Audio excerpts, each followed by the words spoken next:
ASM info viewers அனைவருக்கும் வணக்கம். So நம்ம சித்த மருத்துவம் அப்படிங்கிறது பார்த்திங்கன்னா ஒரு ப்ராடான ஒரு விஷயம். இதை ஒரு கட்டுக்குள்ளே வச்சுக்கக்கூடாது. என்ன அப்படின்னு பார்த்திங்கன்னா இது மருந்துகள் மட்டும்தான், மருந்துகள்னால் மூலிகைகள் மட்டும்தான் அப்படின்னு கிடையாது. ஸோ மூலிகை இருக்குது, அனிமல் ப்ராடக்ட்ஸ் இருக்குது, இந்த மாதிரி பலது தரப்பட்டு சார்ந்து இருக்கிறது அதில் இருக்கும். அதே மாதிரி என்ன அப்படின்னா வாழ்வியல் முறை அதில் இருக்கும்.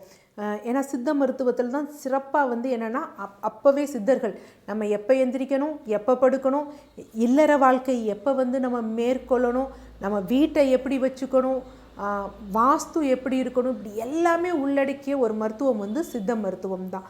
ஸோ அதுலேயே ஒன்று முக்கியம் என்ன அப்படின்னு பார்த்திங்கன்னா, பதஞ்சலி சித்தர் சொன்னதுன்னா பிராண முறை, யோக முறை, இந்த மாதிரி எல்லாம் பல இருக்குது. பட் இன்றைக்கி நிறைய பிரான்ச்சஸாக அதாச்சு. எதுவானாலும் எல்லாமே நம்ம இந்திய இதுக்குள்ளே தான் இருக்குது. அதனால் அது ஒன்றும் பிரச்சனை இல்லை. நன்மை அப்படிங்கிறது எங்கேருந்து சொன்னாலும் எங்கேருந்து எடுத்தாலும் அது ஏற்றுக்கொள்ளக்கூடிய ஒரு விஷயம்தான். ஸோ அந்த வகையில் என்ன அப்படின்னா, நம்ம உடம்பில் all diseases begin from cut. எல்லா நோயும் இந்த செரிமான மண்டலத்திலேருந்து தான் இருக்குது. அதனால தான் முதல் நிலையாக வாதமல்லாது மேனி கெடாது, வாதம் இருந்தாலே எல்லா பிரச்சனையும் இருக்கும் அப்படின்னு. ஸோ அப்போ இந்த கட், குடல், இந்த செரிமான மண்டலம் சீராக வச்சுக்கணும் அப்படின்னா என்ன மாதிரியான பயிற்சி நம்ம செய்யலாம் அப்படிங்கிறதெல்லாம் பார்க்க போகிறோம். அதில் ரொம்ப முக்கியமானது என்ன அப்படின்னு பார்த்தீங்கன்னா உஜ்ஜயி பயிற்சி அப்படின்னு. ஸோ உஜ்ஜயி அப்படின்னாலே என்னென்னா வெற்றி பெறுதல். நம்ம ஒரு இதை போராடி வெற்றி பெறுறோம் பார்த்திங்களா, அதற்குரிய மாதிரி தான் இந்த பயிற்சி. ஸோ இந்த பயிற்சி இது பண்ணும்பொழுது என்ன ஆகும் அப்படின்னு பார்த்திங்கன்னா, நுரையீரல் சம்பந்தப்பட்ட பிரச்சனை, செரிமான சம்பந்தப்பட்ட பிரச்சனை, இரத்த நாளங்கள் சம்பந்தப்பட்ட பிரச்சனை எல்லாவற்றையும் ஓவர் பண்ணும் தன்மை இந்த உஜ்ஜயி பயிற்சி பண்ணும் பொழுது இருக்குது. இது நார்மலாகவே உங்கள் உடம்பில் கொஞ்சம் வெப்பத்தை அதிகரிக்கும். அப்போ என் பாடி ஏற்கனவே ஹீட்டாக இருக்குது டாக்டர், நான் இதை பண்ணலாமான்னா தாராளமாக பண்ணலாம். பட் ரொம்ப இதாகிடுச்சுனா மட்டும் நம்ம என்ன பண்ணணும்னா உணவில் நெய், கொஞ்சம் தண்ணீர் அதிகமாக எடுத்துக்கணும். ஓகேவா? ஸோ இதில் ஃபஸ்ட்டு என்ன பண்ணணும் அப்படின்னு பார்த்திங்கன்னா, நார்மலாக நம்ம சம்மணம் போட்டு உட்காரணும். இங்கே மூச்சுங்க தான் ரொம்ப முக்கியம். ஸோ உஜ்ஜயி பயிற்சி பண்ணும் பொழுது என்னென்னா எடுத்த உடனே பண்ண முடியாது. ஏன்னா இது என்ன பண்ணுவோம் அப்படின்னா, இங்கே தொண்டை பகுதி இருக்குது பார்த்தீங்களா, அதை நம்ம சுருக்குவோம். சுருக்கி தான் நம்ம யூஸ்வலாக நம்ம சுவாசிக்கிறோன்னு வச்சுக்கோங்களேன். சுவாசிக்கிறோம்னா எப்படி பண்ணுவோம்? பயிற்சி மூக்கு வழியாக தான் பண்ணுவோம் சுவாசத்தை. ஆனால் இதில் என்ன அப்படின்னா மூக்கு வழியாக தான் எடுப்போம். ஆனால் அந்த எஃபர்ட் போடுறது என்னென்னா இங்கே குளாட்டிஸ்ன்னு சொல்லுவாங்க.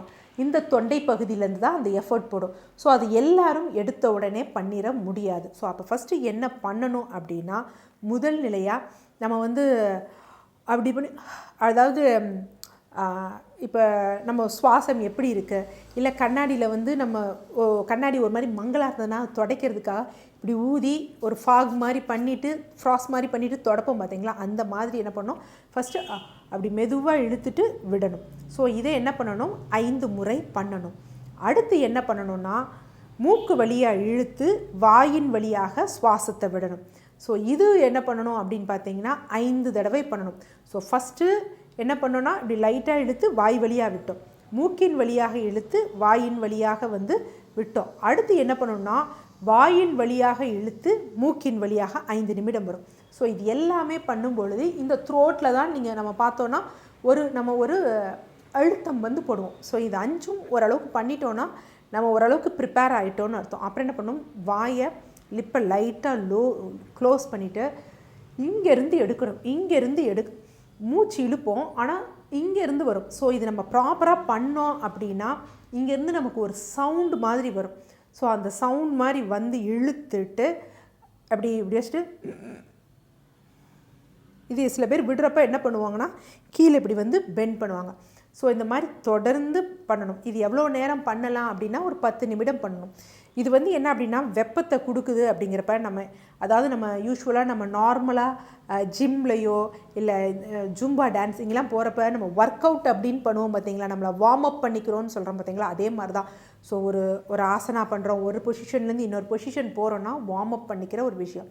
இது செரிமான மண்டலத்துக்கு ஏன் அப்படின்னு சொல்கிறோம்னா, இது உஷ்ணத்தை கொடுக்கும் பொழுது இந்த செரிமான வயிற்றுப்பகுதிக்கு வரக்கூடிய வேகஸ் நர்வை தூண்டிவிடும்.